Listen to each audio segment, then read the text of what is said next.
Hello, everybody. Welcome to this episode of the Pursuing Horizons podcast, where we embark on life's endless pursuit. Today, we are joined by Jesse Mulley, otherwise known as Progressive Overhaul.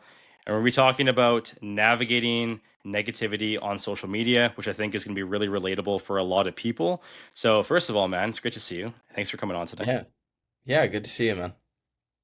So we're going to talk about some backstory for you. So for people that don't know who you are, let's do a little bit of like a villain origin story. What Ooh, got you into fitness, and then now what got you into coaching? I would prefer a hero origin story, just saying, but Okay, yeah. hero origin story then. He hits you with villain What? right off Wait, the wait, start. wait. What? I What hero right? though? What hero though? I'm the hero. I'm the hero of my own story, all right? There we go. Uh Okay. yeah, so I guess for those that don't know me, two and a half years ago, I was over 500 pounds. Um, I was fed up with where I was in life and I decided to change things. I changed literally everything about my life. In a dramatic fashion. Um, and somewhere along the way, I decided to start sharing that journey on social media. I was probably around 350 pounds when I started posting on social media. I was still quite very visibly big. And I dealt with uh, pointing to today's topic, I dealt with a lot of negativity and a lot of hate because I was posting fitness content as somebody in a bigger body. And kind of, it wasn't even fitness content, which is crazy. It was mostly me sharing my experience and the things I was going through rather than, here's 5 tips for losing weight. It was just me explaining the stuff that I was dealing with. Um, and yeah, along the way, I grew a pretty decent following, and kind of just shared my story. But uh, I guess pretty early on, I dealt with a lot of hate, as I said, and negativity.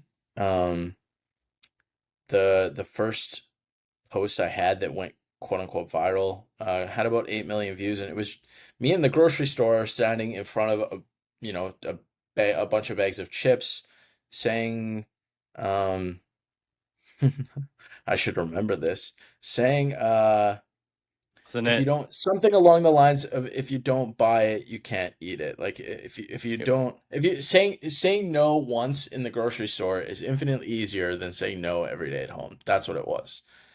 And you know, I that post went viral, but it went viral for all the wrong reasons. It was, an endless spew of hate and people making fun of me and why should I listen to this guy? Why do I need advice from this guy? This guy looks like he's never said no a day in his life. This guy looks like a lesbian. Like, I got all the hate Jeez. you could imagine. Um, I hate and to laugh, but the lesbian one, I saw a bunch of those, and Oh man, I got tons of the lesbian. I got the um uh what build is that? I got that one a lot. I got built like a cafeteria lunch lady. Like, I got a lot of that kind of stuff. Um dude, where do people come up with this stuff? I don't even understand. Oh man. they're hurt people, right? That's Yeah. a saying hmm for a reason. What Um do you think just specifically about that post? Because hey, like that advice is great advice in my opinion. Like that's a great message.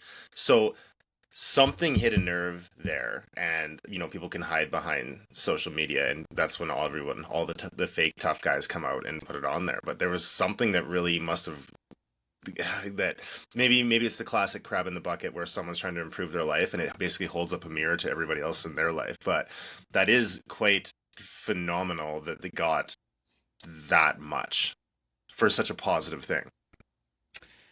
it was interesting because it was almost like it went viral because a lot of people were like arguing in the comments over, like, somebody would comment like, this is actually great advice.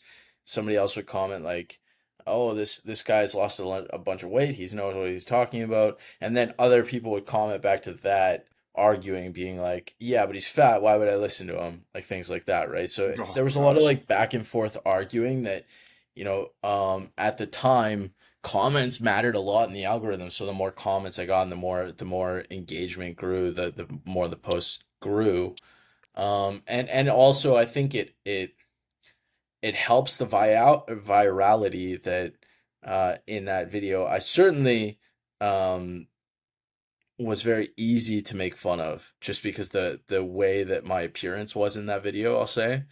That wasn't intentional. I recorded that video so off the cuff. Like it was like I was going into the grocery store. I needed a video to post. It was like this is something that I think about all the time. If I go into the grocery store, I remind myself this every single time.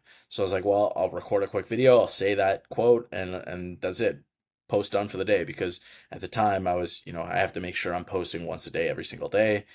And so I posted it and then 2 3 hours later I look back and there's just my notifications are just 100 and it's like the hell's going on, and I look and I'm starting to read and it's just like tons and tons of hate of like the worst things that I've ever read about myself.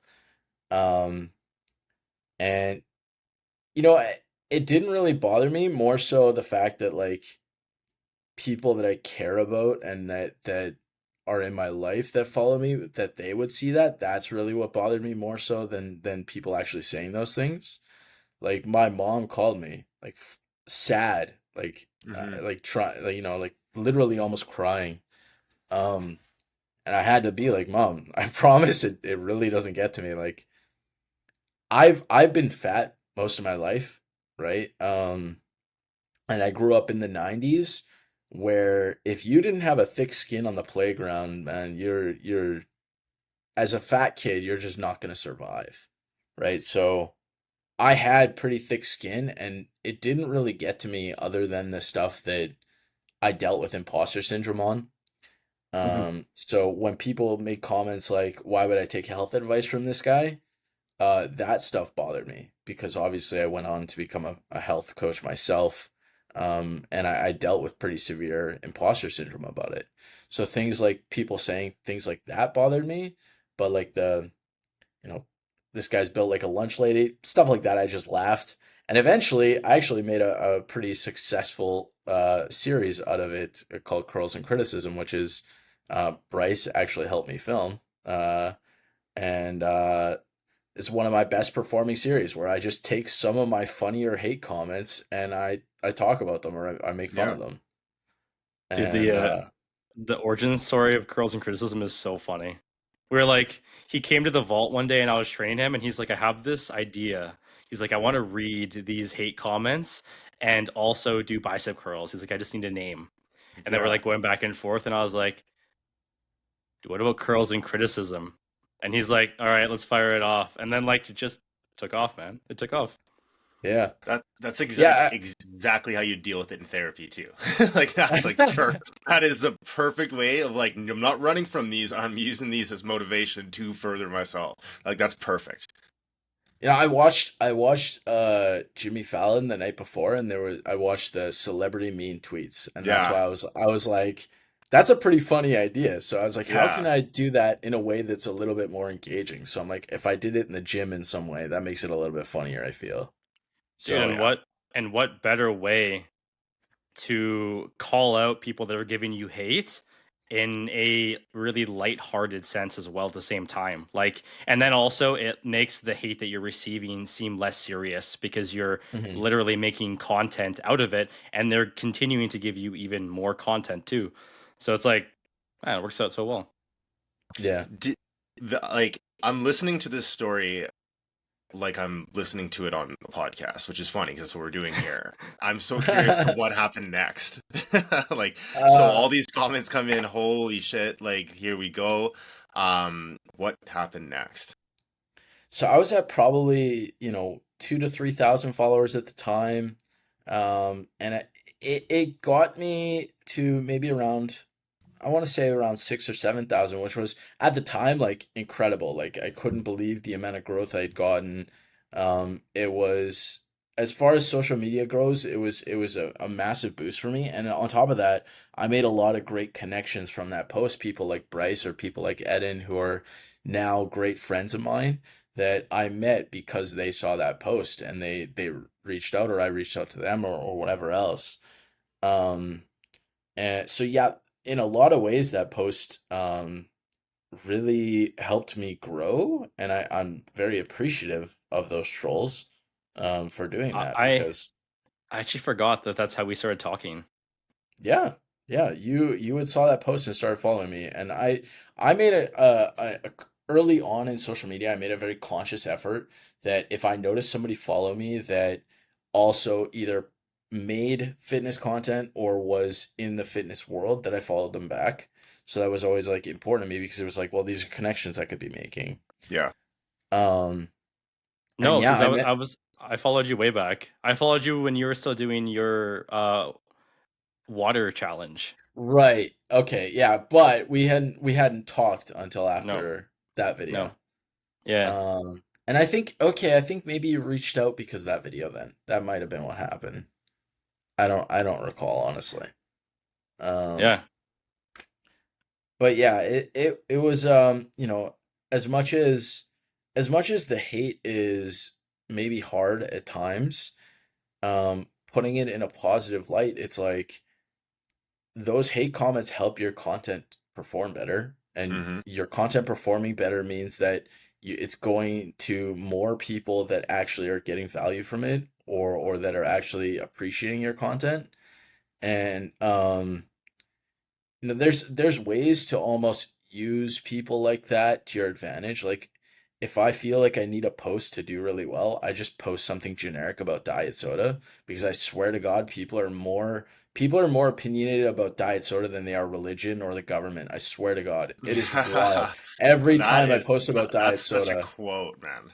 every time I post about diet soda, people are so like they will. I don't even have to touch the post. They all just fight with each other back and forth for hours. I literally haven't posted about diet soda in probably over a month. It's probably over 2 months actually.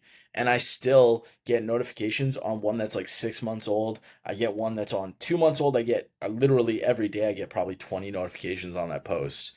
And it's literally just the same people fighting back and forth. It's Is it an crazy. equal divide? Is it 50-50 on one side or the It's a other? pretty yeah. Yeah, Yeah, that's it's awesome. crazy. That solves nothing for me. Yeah. No, it's very very funny how you can like, in the world of social media, if you care about growing, first of all, you have to be okay with hate comments. If you don't have a very thick skin, you shouldn't be posting on social media. That's just reality, Yeah, because you're putting yourself out there, and you have to be able to take that, because it is going to come. There yeah, is as much as, and the thing is, for every hate comment I get 100 plus supportive comments. Like, I get an obscene amount of support. I'm very fortunate that way. Um, but a lot of people will crumble from that one hate comment, right? That yeah. it's very common human nature for you to pay more attention to that one negative thing than the 100 positive. And if you're that person that can't ignore that hate, then you probably shouldn't be posting on social media. It seems But like that personality is attracted to it in a sense too, which is almost 100%. like me being one of them. It got me really bad at the start, where you want that platform, you have that need for that attention, that craving for it, and there's nothing wrong with that. I could argue the toxicity of that all day long, but then it's that first little one that could really, really cripple you. So turning it into what you were able to turn it into, what did it start to feel like, I guess, the change in when that initial viral one hit and you're seeing this hate, you have your mom calling you affected by it compared to what it feels like now. Oh, when I get hate now, it's laughable Yeah. almost, just because I get I get probably 1,000 supportive comments a day. Like, I can't keep up with my comments anymore. There was a point in time where I would read and try to reply to every single comment, and now there's just so many supportive things. I do still read it all, and I'm very thankful that I have such an amazing community of people.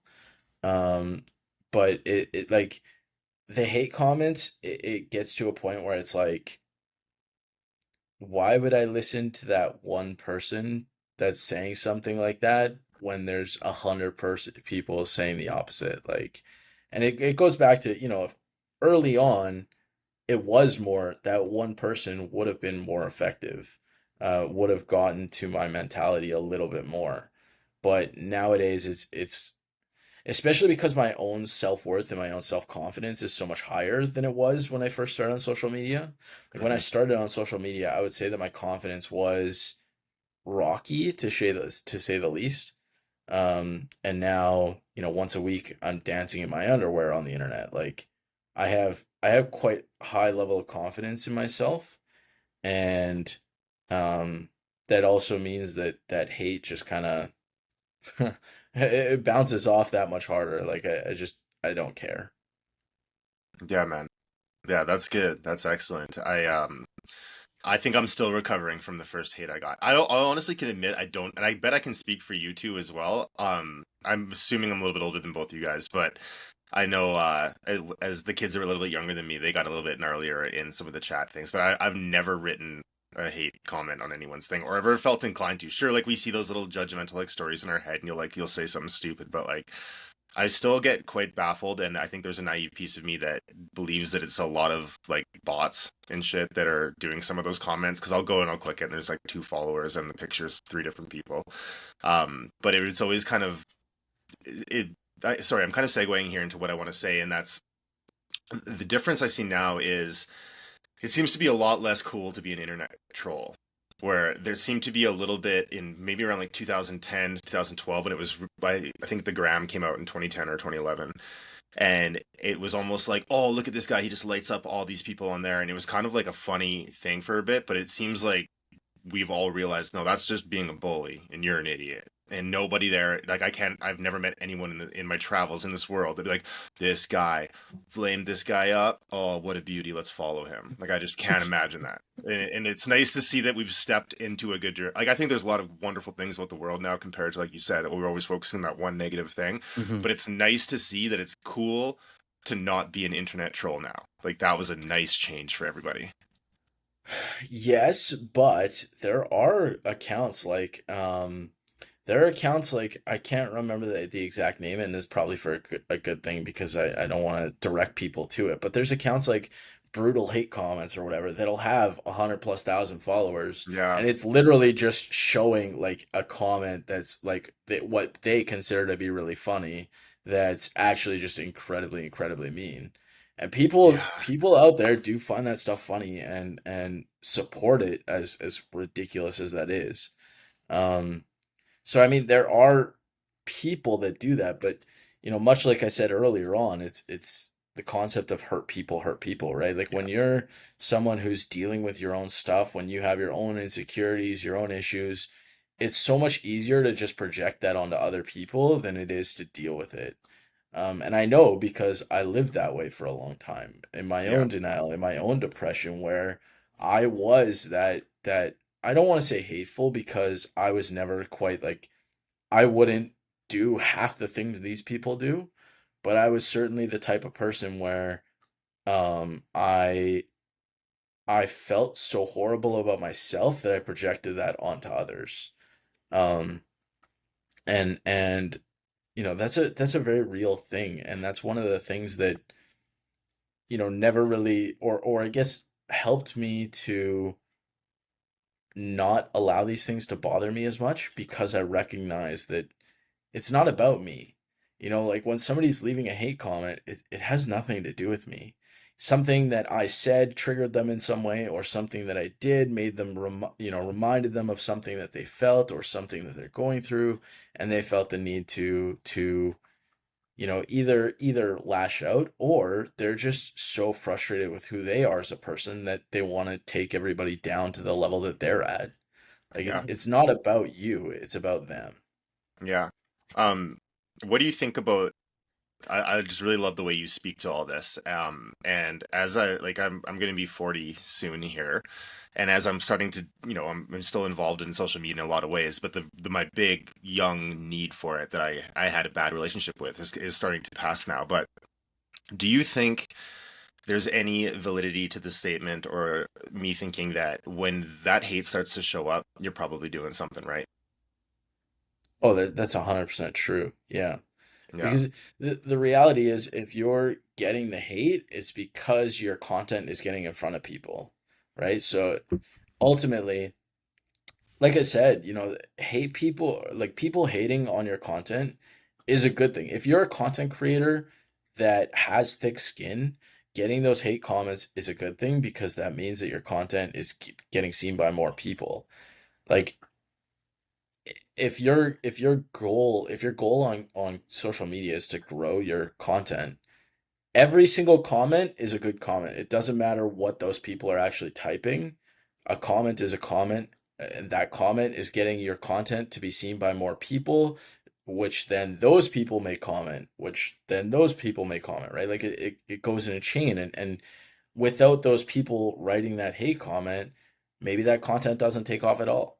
Yeah. Maybe I'm still sitting at 3,000 followers right now, and my life is still where it was a year and a half ago.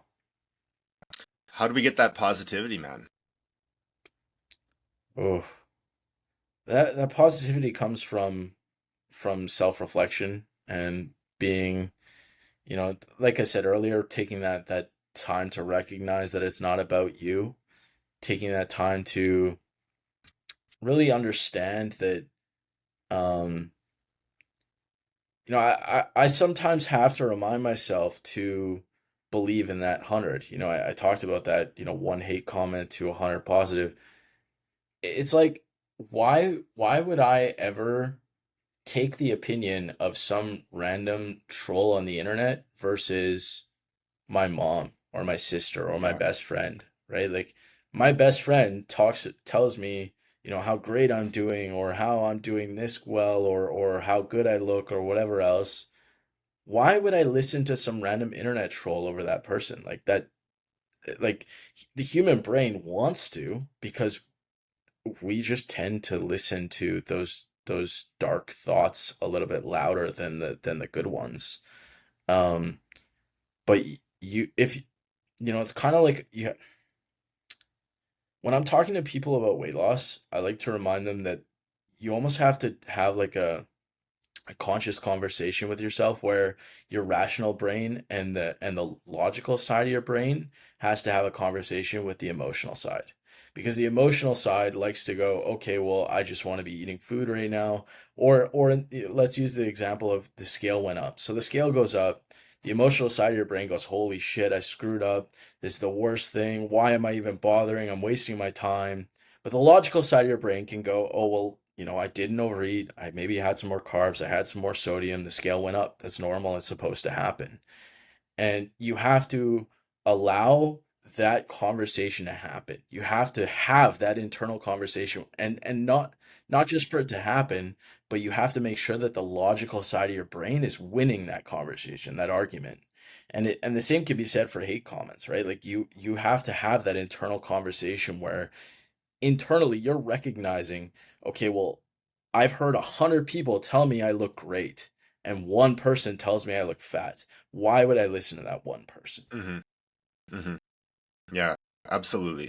That's I I I keep asking different versions of the same question because I just love hearing the responses to it, and I think anybody listening as well is going to have that same takeaway. And it's just like, it's a ray of sunshine in a lot of negativity. I was speaking with Bryce before we hopped on here, and I've been in probably the most plugged in socially I've been in a long time since I've been slowly starting to get it out of my system more. I think and I want to say I think it's really cool that everybody is able to create whatever they want as long as they're not hurting people, and I support that above all. But everything in moderation, including moderation. And I'm losing my train of thought here as I'm going on about this, but ADHD um, is fun. yeah, ADHD is fun. There's so many bright colors and fun things to look out at this window. But it's a nice ray of sunshine in in what is a lot of negativity out there. So I just can't say how enjoyable it has been, even just chatting in this. It's cool that's being recorded too. Bryce, I'm gonna shut up and let you do some talking, brother. Yeah, all I was going to say is kind of segue off of that is like I think if we talk about the benefits and the negative components of social media, right? And I think there's like if you choose to look at the positive things, then you will just tend to focus on the positive things with it too, right? So, the way that I see it too, obviously there's been a lot of good that's come from social media, like connections that I've made. Like a good example here is Jesse, right? We wouldn't have likely even met if it weren't for social media. Other connections that I've made too. But I would say for like someone that's new to the space, let's say like an old version of Jesse, if you will, how would you recommend this person to continue going? And I know we've kind of alluded to it today in like many different avenues, but for someone that is trying to post themselves out there, get on social media, post their story, post their journey, what would you suggest to them to like keep doing? Because you can get a hate comment, like you mentioned, and it could bounce off of you, or you could receive a hate comment and it could cause you to combust and cause you to stop. And I can just relate because I've been there. I've received comments where it's like, oh, okay, maybe this post isn't as good as I thought it was. And sometimes maybe an older version of me would even deleted the post because it'd be coming from a place of insecurity. So, from someone who's very sensitive to it, how would you recommend that they get themselves more comfortable with the idea of putting themselves out there? Realistically, to get more comfortable, you just do it, right? Like you much like being in the gym or like losing weight, you just put in the reps, right?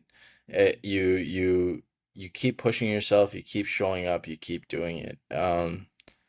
It's never it's a lot of making sure that there goes the light. Here It's a is lot of the making here's the sure switch. it's a lot of making sure that You are now Bane or Batman.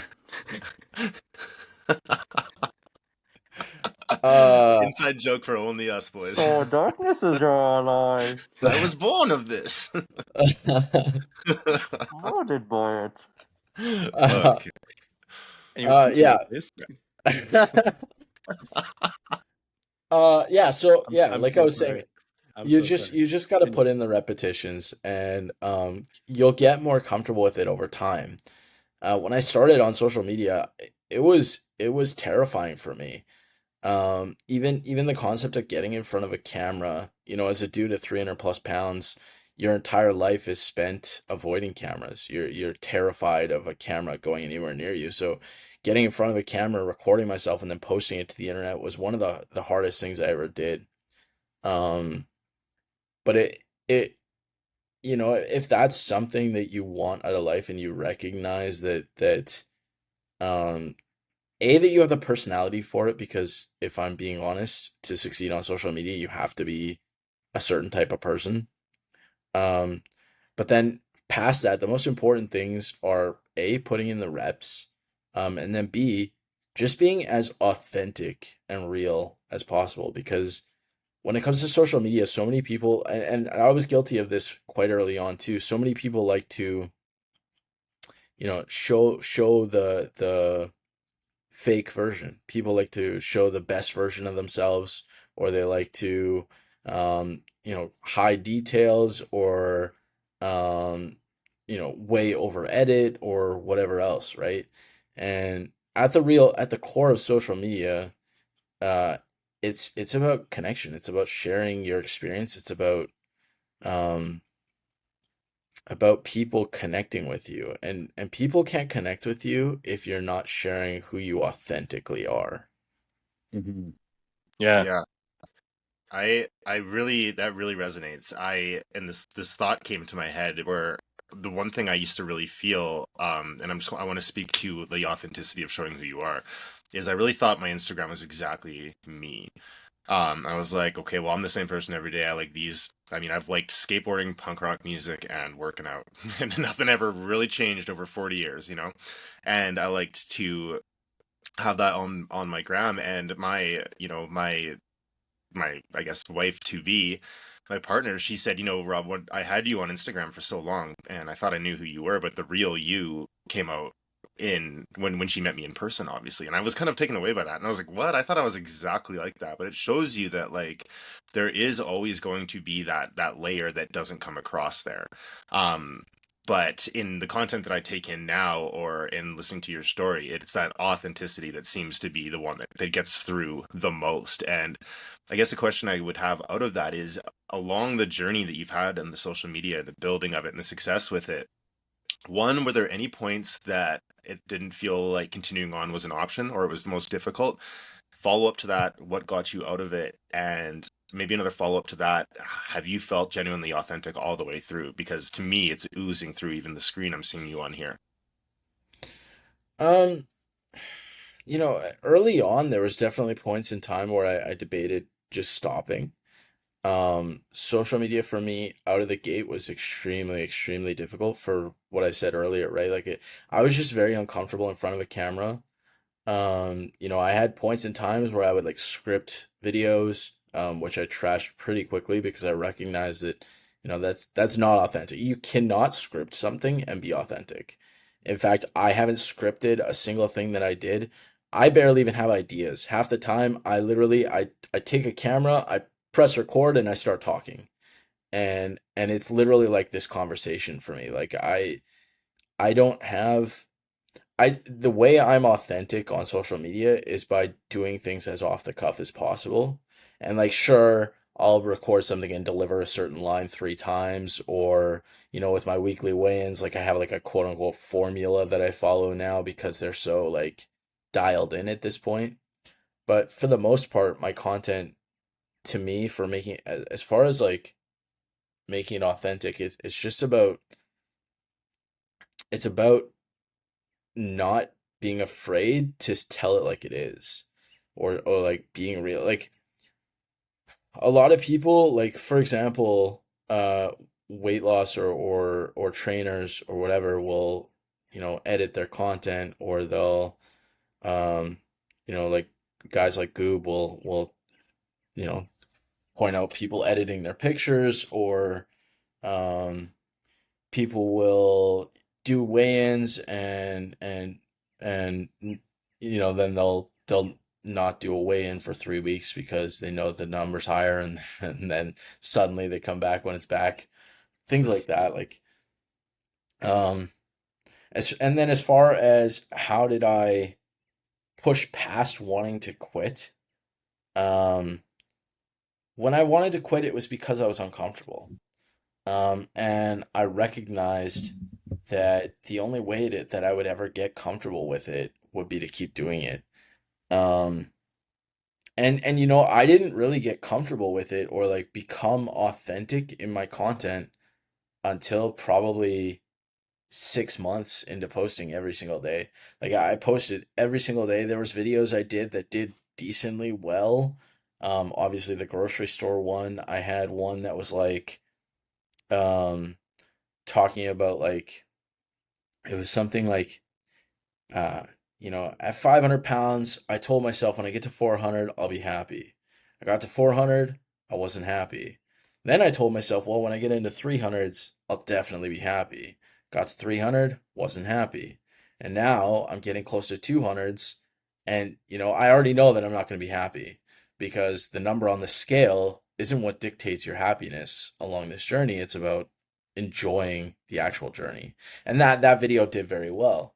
But that video was scripted, and like a scripted video can do good, but the problem is, so this is something that I talk to when somebody messages me and asks about social media advice, or like how do I grow on social media. The reason it has to be authentic is because people don't hit that follow button unless they feel connected to you, right? So I had videos like the one that I just talked about that did great, or the grocery store one. Grocery store one had 8.5 million views, 8.5 million views, and I think I got 3,000 follows from it. My week 12 weigh-in had something like 5 million views, and I got over 100,000 follows from it. Like, the ratio there is skewed so much because that video is authentic. It is me, and people feel connected to me when they watch it. And in order for people to feel connected to you, you have to be authentic. So, yeah, I guess where I'm going with this is just because a video does well as far as views and likes and comments and shares and all that doesn't mean that people are going to follow you, doesn't mean that you're growing an audience. You to grow an audience, people have to connect with you because that's what's going to make them hit that follow button. Yeah. Wow. You could just soundbite all of that right there, put it in its own new clip, and be like, how to do it. This is how you do it. That was awesome. I could listen to that all day, man. Yeah, I just really like your attitude towards all this stuff, man. I'm a big proprietor of it. I'm gonna film a little video after this, talking about that whole thing too, because yeah, I'm inspired, man. Quite inspired here. Thank you. I have a question for you, and actually, it kind of ties into people that we all collectively know, because obviously you know Andrew, and then you also trained with Fraser, and both of us know Fraser. So when you were in the early stages, just getting into the gym, what kept you going? Because I'm sure that would have arguably been the most challenging part of your journey, was just getting like from like not being in the gym at all to getting your first exposure to the gym. So for a lot of people that could be like wildly discouraging, almost to the point where they won't even begin. So for yourself from experience, what would you advise to people, or even like in, let's say, an older version of yourself, to do and like stick through it? Certainly I would say to seek out a train. So first of all, investing in a trainer is the best thing I ever did for myself. And absolutely find a trainer that um really connects you connect with, right? Like a lot of people when they go to hire a trainer, they'll just go to their local gym and get whoever they get. And to me, that's just like you could not make a bigger mistake. There's a lot of good trainers in those gyms, don't get me wrong. I'm sure there's a lot of fantastic ones, but you get who you get, and that's a problem. When it comes to a trainer, it's such an important relationship that people don't really realize. Like trainers aren't a therapist, but like in a lot of ways, like the gym is your therapy, and it's you have to be able to connect with that person in a way where you really enjoy that experience. Because if you aren't looking forward to going to the gym, then that's not going to change, right? Like you're not just going to all of a sudden wake up tomorrow and it's like, hell yeah, I can't wait to go to the gym. That the trainer that you go with has to be somebody that you're excited to go see, that makes you want to go to the gym, because that's where you're going to get that initial motivation. At least that's what it was for me. Because you're right, my first trainer was Fraser, and Fraser was amazing. Him and I are still friends to this day. I only hired him for like 3 months, and that was 3 months in January 2023. We're now in April 2025, and he and I are still friends. Um, and actually, my experience with him is largely why when I became a trainer, I specifically try to make sure that my clients are only with me for 90 days. Like for me, I do 90-day programs. I don't try to keep clients for an extended period of time. I want people to be with me, learn to be self-sufficient, and then go and do things on their own. And that's because of my experience with Fraser, where he did his best to make sure that I was comfortable on my own, and that I got into the gym, and that I enjoyed it, that it was a good experience, and that I would feel comfortable being in a commercial gym environment where, a lot of trainers, it's kind of the opposite, where their goal is to just kind of keep you forever. Um, and not that that's a bad thing either. It's just a different business model, but um, you know, I would say that the best thing I did for myself was hiring Fraser. And then as far as just like continuing going, um, it's just about like finding motivation in the little things. At least that's what it is for me. Like even now I still have days where I'm like, oh man, it would be so nice to just give up and go back to eating the way I used to. Like I'll never actually do that, but I certainly think about it all the time because I'm never gonna not have that food noise. My brain's never gonna just suddenly change and suddenly I don't want to eat everything in sight. Um, because I know that a lot of people don't get this. Um, I could eat 10,000 calories a day easily, like no question, easily. In fact, I could probably be eating 20,000 calories a day. Um, and it's just a matter of I care more about my health and my fitness and being able to enjoy life than I care about food. Mhm. And you kind of have to get to that point, right? I didn't, I, every other time that I had tried to lose weight in the past, I never got to that point. I never gotten to a point where my health and fitness mattered more than the food. And you kind of, you have to give yourself time to get to that point because when you're 300 plus pounds, 400 plus pounds, 500 plus pounds, you're not going to get to that point right away.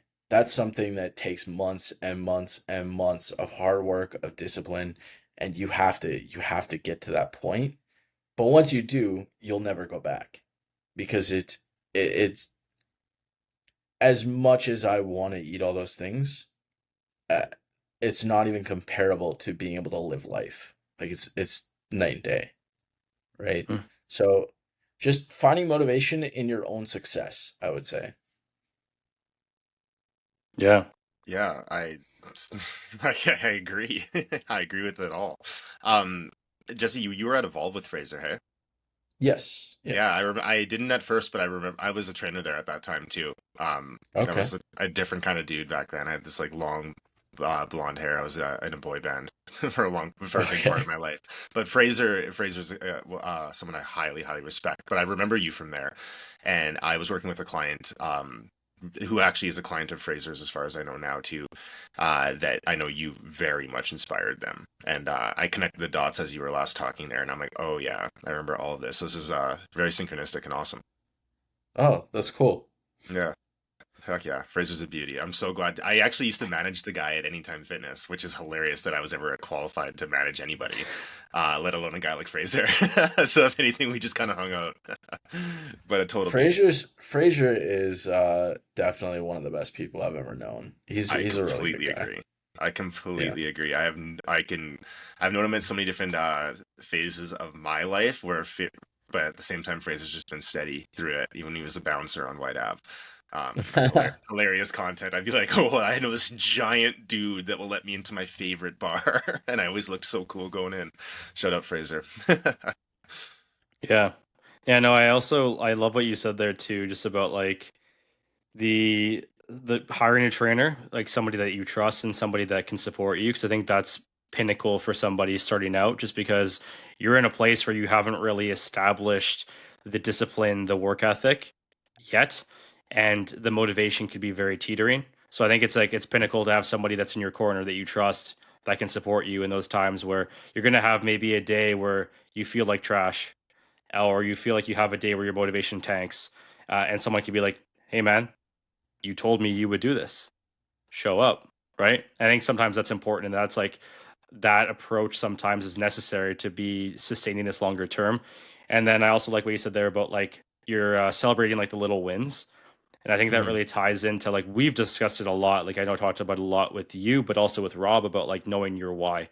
And I think having a very strong why and knowing why you got into the gym, but tying it to emotional reasons, such as Mhm. things like your quality of life or experiences, right? How will your life be different once you've been able to accomplish X, Y, Z? And then within doing that, I think it's going to be easier to do the said thing. Not easy because it's still going to be challenging, but I think it'll pan out better. Yeah. No, I agree. I think another reason that hiring a coach is just so effective for people in those positions is because you have that monetary investment of like, Mhm. I paid this dude, I have to go see him. Like, as Yeah. as a reality. I Yeah. I I remember when I first started with Fraser, he gave me an option of like I think I could pay like once a week or something.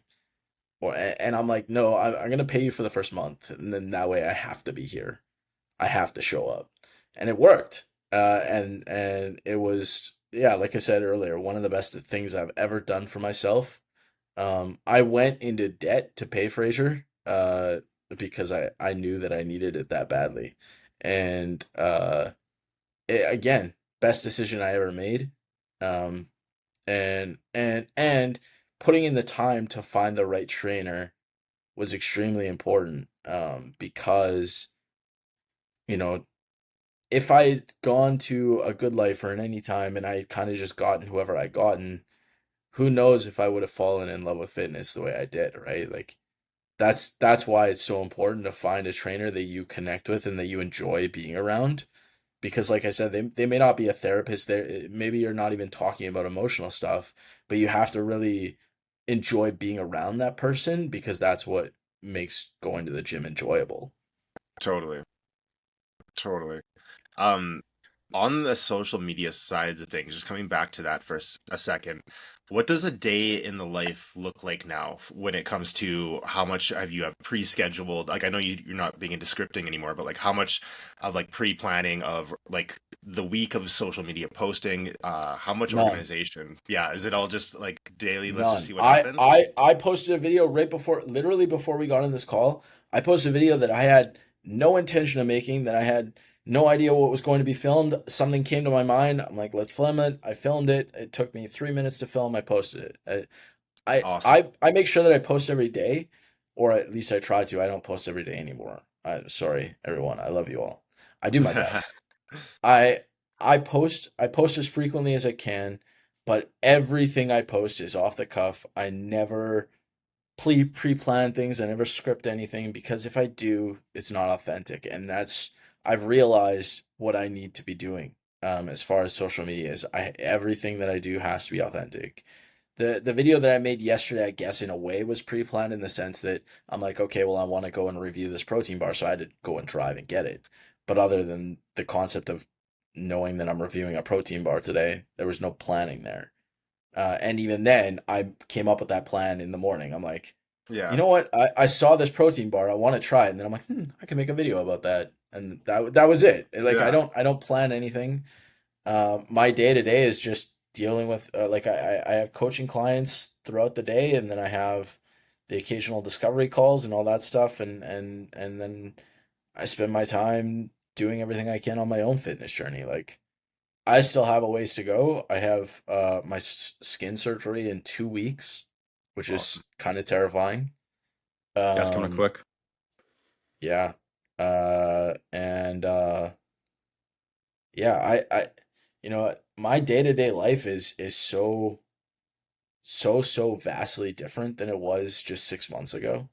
Um, but I love it. I love everything about it. I love working with clients. I love helping people. I get literally 100 plus messages a day of, bro, you inspired me to do this, or bro, I lost another 8 pounds, or you've helped me get over this issue or whatever else. And I've built such an amazing community, and all of that happened through just being me. And that's the best part is I don't I can look in the mirror and know that I'm authentic about everything I do, that I feel good about everything I post. I've never sold out, or at one point I had a company offer me $14,000 if I were to make a post saying that I lost weight because of their GLP-1 medication. Oh my gosh. And at the time, I only had like probably 100,000 followers, and I was broke as like I was quite literally negative money in my bank account, and I still said no. Like Was that an I instant no? Instant, you knew 100%. that's the way? Yeah, heck yeah. 100%. I get tons of things like that. Almost daily, I have companies reach out to me that I just know that I'll never promote. Um, and I'm not in the best place financially. In fact, I had to use GoFundMe to be able to afford my skin removal. Um, so like that part sucks. I wish I could take some of those deals. But yeah, I can, look at my own social media page and feel good about it because I know that I've never sold out. I've never done anything that I don't believe in. I've always shared as everything as real as I can, and I built a community of people that I inspire, and in turn they inspire me. Like it's just like a nice little circle of inspiration. Yeah. That's just so awesome to hear, man. So awesome Yeah. to hear. I'll be another one of those people sliding in the DM saying, "Bro, you inspire me, man." And it's been a reminder of why I think we wanted to make this pod too, because like this is the platform that I want to be these messages coming across, and it's like it's just refreshing and positive, and it's like a lot of positivity needed in the world, and I love hearing it. I just can't say enough about it, Jesse. I appreciate that. To quickly wrap this up, I want to say something. So get your Kleenex ready, Jesse. Well, Oh, okay. That could mean I so many things. Oh God. pause. All I wanted to say was, I'm glad that I reached out to you initially. I'm glad that we became friends. It's honestly been great being here and watching you grow and watching you change. I mean, I met you at a time where your life was literally so different. And it's been cool seeing your growth, your change, and obviously you and I have had many conversations about the journey for yourself, and it's honestly great for me to see where you're at, and I'm really happy for you, and I'm grateful to have you in my life. So awesome, yeah, it's great. It's good to see you, man. I appreciate that. It means a lot, man. Yeah, of course. So for people that want to follow you, stay up to date with what you do, where can they do so? Yeah, you can follow me on any social media platform, progressive.overhaul, or just search Jesse Mulley. Either one will find me. Awesome, man. Yeah, thank you so much. I think there's a lot of great takeaways within this. And yeah, make sure to follow Jesse if you want to see him dance in his underwear, but also drop some insight too. I'm not a good dancer. Don't expect good dancing. Thanks, guys. Thanks.